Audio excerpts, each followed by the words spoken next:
guys, welcome back to the kitchen. Today we'll be making natural pumpkin pie, which is a fall season favorite. This pumpkin pie recipe is a Popsugar recipe, and I came across it and I was like, we have to make this. So let's jump to the kitchen and make this pumpkin pie. First, you would need to make your pie crust. So in a food processor, add in your flour, your salt, and your butter. This is ice cold butter, which I have put in the freezer for about 10 minutes. So it's very cold and hard. And once you cut it up into cubes, add it into your food processor and blend it all together. This will create a very crummy texture, which is gonna make your pie crust very flaky. That is what you are looking for in a puff pastry. Then add in tablespoon by tablespoon ice cold water. You want everything to be cold, so when the pie crust come out, it will be flaky, and that's how a pumpkin pie crust is supposed to be like. After you blend it all together, you can take it out and start kneading it. It will be kind of crummy, but that is a natural thing for pie crust. All you need to do is knead it together with a little bit of flour and put it in the refrigerator. Make sure your pie crust is always cold so you go get that nice crusty texture that a pie crust needs for your pumpkin pie, or this can be used for any other kind of pie. When you are finished kneading the dough, let it rest in the refrigerator for about 30 minutes. Then start rolling it out using a rolling pin, and make sure when you roll out your pie crust that the diameter of the pie crust is about a ½ inch longer than your pie tin. I'm using a tart tin right now because I want it to have that nice tart look on the sides, but you can also use a pie tin.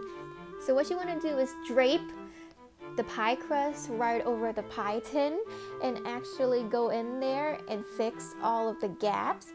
If it has too much excess on the side, then just peel it away, but if it has certain gaps, you can fill it in. This is what I like about pie crust. It's very easy to fix and actually mold, so you can actually have a perfection pie without needing to do that much work. You can always fix imperfection, and if there's any place where there's too much, you can take away, and if it's too less, you can add to it.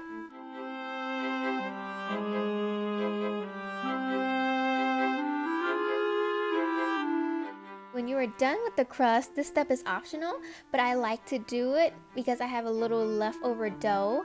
You can use like these small pie cutouts that they sell in store. I bought mine at the supermarket, and they have like little fall figurines you can cut out. They're like cookie cutters. And I'm just gonna cut out the dough so it will make a little design around my pie crust. And this will help for if you're using it to serve at like a Thanksgiving dinner or something. It will look very nice. On to our pumpkin pie filling. I'm using canned pumpkin puree right now. When you go to the supermarket, make sure you buy the canned pumpkin puree and not the pumpkin pie filling. And then add in your brown sugar and granulated sugar, and then your flour and your pumpkin pie spice, and then your vanilla extract. Mix them all together, add in your eggs. This is very similar to a custard filling because it has flour, it has eggs, and later on some cream. So this pie has a very nice custardy filling. Once you add in your cream, you can see the custard consistency of the pie. I'm also add in some of the Wilton Treatology warm cinnamon graham to make it smells and taste kind of fall-y. This is an optional step. You can either use it or leave it out. I just thought it would add more flavor to it. Once you are done preparing the filling, pour it into your prepared crust over a baking tray. I'm using the baking tray so that my tin won't fall apart when I try to pick it up. And I'm lining up my cutouts, my pie crust cuts out on top of the actual pie to make a nice little design. This step is optional. You can either do it or not. It will taste the same either way.